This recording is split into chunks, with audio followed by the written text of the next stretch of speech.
All right, welcome to another episode of the Motivational Intelligence Podcast, the show where we help current and aspiring executives unlock new ways of thinking and new ways of living that enables you to elevate your leadership presence, reclaim more of your time, and build the reputation and financial freedom you need to build the life you want.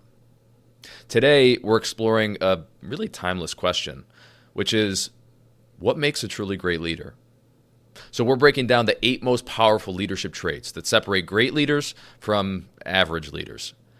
Now, these traits aren't just about commanding respect, they're about inspiring action, building trust, and driving meaningful results. So by the end of this episode, you'll not only understand these traits, but you'll also have some actionable insights to develop them in yourself and your organization.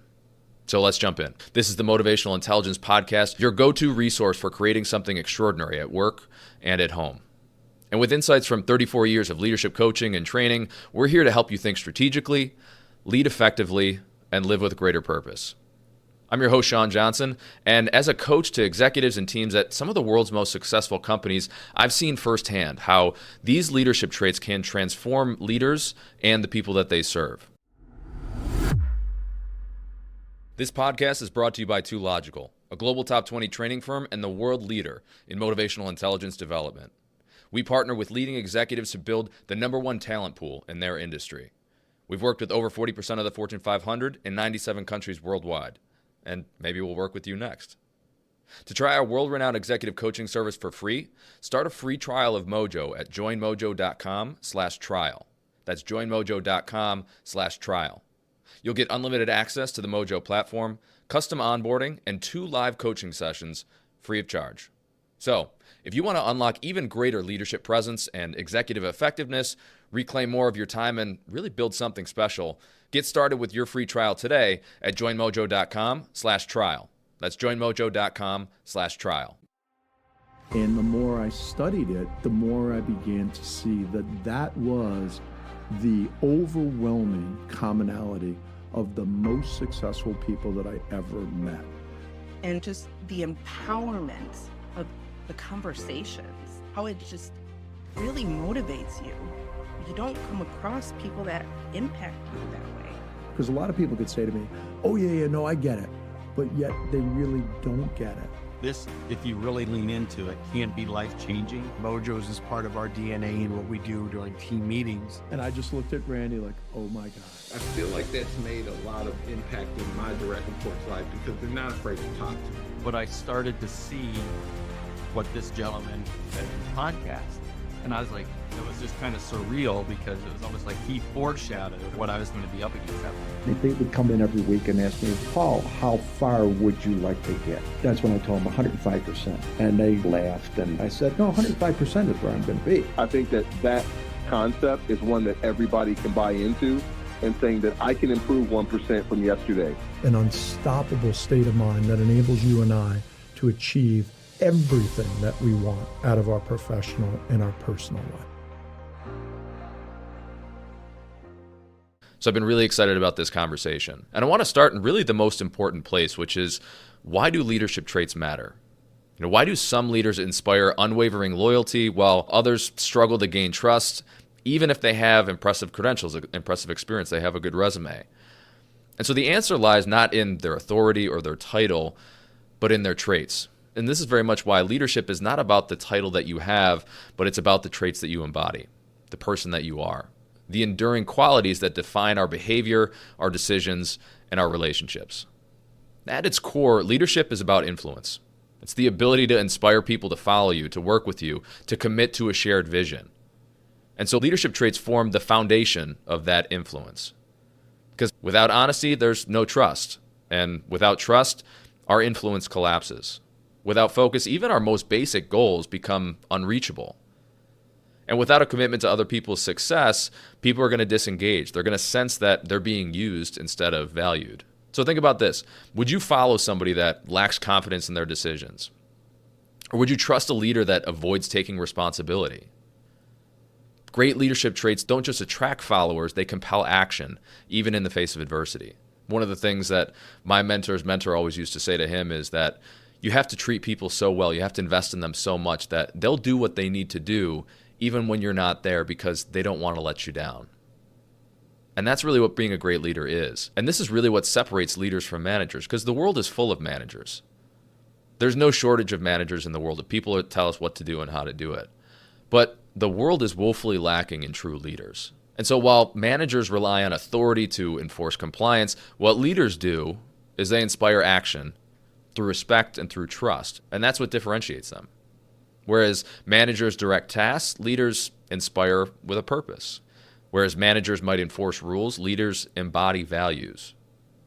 Whereas managers build processes, leaders build people.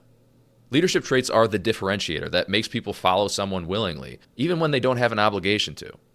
And when we use these leadership traits, they don't just impact individuals, they don't just impact us, they don't just impact the people on our team, but they ripple outward. They affect other teams, other organizations, even entire industries. Because teams mirror their leaders. If you lead with honesty, you lead with integrity, you lead with professionalism, your team is going to adopt those values if you lead by example. But if you lack those traits, they're going to follow you just as well, and that's going to create a lot of dysfunction. You don't want a team that's not honest, that doesn't move with integrity, that doesn't move with professionalism.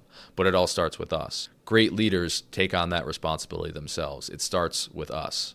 Organizational culture flows from leadership. Leaders with strong traits, they build high-performing cultures where innovation, where trust, where collaboration can really thrive. And people without those traits, leaders without those traits, they're the ones that create those toxic work environments that we all hear about and nobody wants to be a part of. And here's the thing, we don't have to be perfect. There was many things that were flawed about somebody like a Steve Jobs. He wasn't a perfect leader. But he had some leadership traits of focus, of commitment to innovation that really set the tone for Apple to become one of the most valuable, innovative companies in the world. He set the tone for that organization. And that's what we can do as leaders for our team, for our organization, for our industry. And if we've learned anything in the last couple of years, it's that leadership isn't tested during the calm waters. Anybody can lead when everything is all hunky-dory. Leadership is really tested in the storms. That's where we figure out what real leaders are made of. And traits like confidence, like focus, like integrity become even more critical in those moments of time, in those moments of uncertainty. In crises, confidence from a leader can instill a sense of calm and determination in the team. In uncertainty, focus can keep a team aligned on what matters most. In ethical dilemmas, integrity can ensure decisions are guided by principles and not by pressure. During the 2008 financial crisis, Howard Schultz, CEO of Starbucks, demonstrated a great focus and a willingness to invest in others. And instead of panicking and cutting corners, he doubled down on employee benefits and on customer experience, and he rebuilt Starbucks' reputation and, along the way, their financial health. The leadership traits we're going to talk about today transcend industries, they transcend cultures, they transcend generations. And while technology and business strategies evolve, the qualities that inspire trust and loyalty remain unchanged. People are people, and they always will be. Honesty mattered as much to George Washington's soldiers as it does to today's corporate teams. Focus drove the success of Margaret Thatcher's political vision just as much as it did Jeff Bezos' e-commerce empire. Investing in others is as impactful for a coach developing athletes as it is for an executive mentoring rising leaders and high potentials. The consistency of these traits across history proves their enduring value, and that's why they're so important. Because with these leadership traits, ultimately, this is what's going to define the legacy that you leave behind. Right? Titles fade, but how you treat people, the values you uphold, the impact you create, that all endures. There's the famous Nelson Mandela quote, "People won't remember what you said, they won't remember what you did, but they will remember how you made them feel." Great leaders are remembered not for their authority, but for their integrity, for the lives they touched, the lives they changed. Mediocre leaders are forgotten. Or maybe even worse, they're remembered, but they're remembered for the damage they caused. As leaders, we have the ability to make that kind of an impact, to leave that kind of a legacy. I mentioned Nelson Mandela. He had an incredible commitment to integrity and to reconciliation that it didn't just heal that nation. It created a global legacy of hope, of justice. And you contrast that with leaders who are dishonest or self-interested. Who are people going to remember more? So if we really want to do something special, we want to be the best in our field, we really want to make an impact, we really want to make a difference, we really want to leave a legacy, the leadership traits we're talking about today are not nice to haves. They're not optional. They're the very essence of leadership. Because without them, you can't build trust. You can't inspire action. You can't sustain success. So they're not just important, they're indispensable. One of the things we do when we travel around the country is we do this kind of informal survey. And we'll ask people, how many people in here, show of hands, how many people in here have ever had a really great leader in their life? Somebody that made a real difference to you. Could have been a manager, a coach, teacher, after-school mentor, parent, family, friend. And in a room of 100 people, only a couple hands typically go up, which in and of itself is a travesty. But when they raise their hand and say, yeah, I have had a special leader in my life, we always ask them a couple questions. First, we say, how long has it been since you've worked with this person or seen this person on a regular basis? And sometimes it's been a couple months. Sometimes it's been a couple years. Sometimes it's been a couple decades. We always ask a follow-up question. If this person called you up today, would you take their call? And they always immediately say, yeah, of course. We say, if they ask you for a personal favor, would you help them? And regardless of the last time that they talked to them, without skipping a beat, they always say, absolutely. And we say, why? And they say, because they helped me. They helped me see things for my life, my career that I didn't think were possible. They saw things in me that I didn't see in myself. They helped me believe in me. They pushed me to get better. So as you're listening to this, I want you to think about the leaders who've inspired you the most. What made them memorable? And in the process, think about your own leadership. As we're going through these traits, which of these do you already embody? And where can you grow? How can you get better? So let's dive in and break these down one by one. And we'll give you some real-world examples and actionable tips for developing each of these traits. These are the 8 most powerful leadership traits. The first is honesty. Right, so honesty is the foundation of trust. And without it, leadership and our influence collapses because they don't trust anything we're saying. They're not going to listen to what it is that we want them to do. If our team doesn't trust us, they're not going to follow us. Period. I mean, think of an executive who consistently delivers bad news transparently, but with empathy. And a lot of times delivering bad news is where a lot of this trust is built. Their honesty builds credibility, even in and especially in those tough times. So for yourself, ask yourself, do I consistently communicate the truth, even when it's uncomfortable, even when it's difficult? Do my team members feel like they can rely on my word? Have I avoided withholding critical information that my team needs to succeed? In difficult situations, focus on transparency. Instead of dodging questions, explain what you can, and where you can't, explain why those details might need to remain confidential. So that's trait 1, honesty. Trait 2 is integrity. So integrity is going beyond honesty. It's beyond transparency. It's about aligning your actions with your words and your values. And this matters because leaders with integrity inspire loyalty and respect by modeling the behavior they expect from others. This is about leading with example. A leader who enforces ethical practices, even at the cost of short-term gains, demonstrates integrity. Right? It's doing the right thing even when nobody's looking. And people aren't stupid. When we say one thing and we do another, they're going to sniff that out. So when it comes to integrity, ask yourself, do I consistently model the values that I expect from my team? Am I willing to admit my mistakes and take responsibility for them? Defacing ourselves can be a really powerful leadership tactic. Do I hold myself to the same or even higher standards that I hold to my team? If you want to improve here, define the standards you expect from your team and then live up to them consistently. If you make a mistake, own it publicly. Reinforce that accountability. Trait number 3 is confidence. And this is so important because confidence is contagious. Leaders who project belief in themselves, belief in their mission, belief in their team, inspire other people to do the same. And this matters because doubt spreads quickly. If you don't believe in the team's ability to achieve its goals, neither are they. It is the unwavering confidence in the cause, in the mission, in the goal, in the vision that caused people to rally behind it. Martin Luther King Jr.'s unwavering confidence in his civil rights cause is what rallied millions to believe in the vision, believe it was possible. So when it comes to confidence, think about, do I project confidence in my team's ability to achieve our goals? Am I able to make tough decisions without second-guessing myself in front of my team? Do I remain calm and composed when challenges arise? And the biggest way you can improve your confidence is preparation. Before addressing your team, rehearse the key points to ensure that your delivery conveys certainty, even if challenges arise. In clutch moments, players like Michael Jordan or Kobe Bryant all echoed the same thing. They all seem to have this kind of cold-blooded approach when the game was on the line. And they both said the same thing. They both said, I've never got nervous because I've taken this shot so many times before that I know I can make it. It's the preparation that keeps us calm and confident.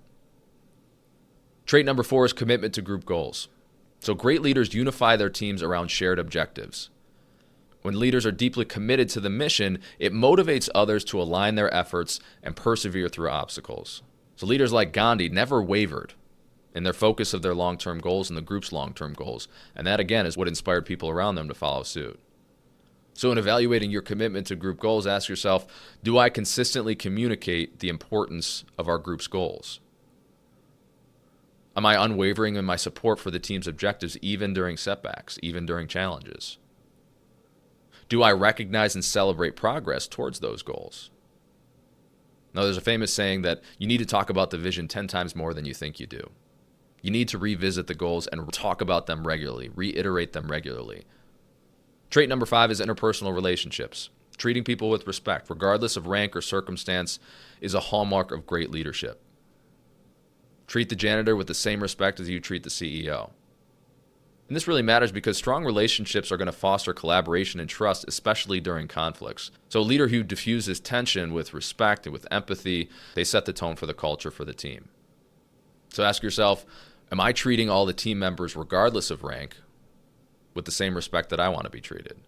Am I approachable and empathetic when team members bring concerns to me, or am I dismissive? Do I handle interpersonal conflicts with professionalism and tact? When you run into interpersonal challenges, practice active listening, respond with empathy, even if this is difficult. Trait 6 is professionalism. Leaders who exhibit professionalism, they command respect, and they set a standard for their teams about what's acceptable and what's not acceptable. And this professionalism really builds the credibility. It builds a culture of excellence. From punctuality to communication style, all of these small actions reinforce your authority and your dependability. And they ripple into the other people on your team.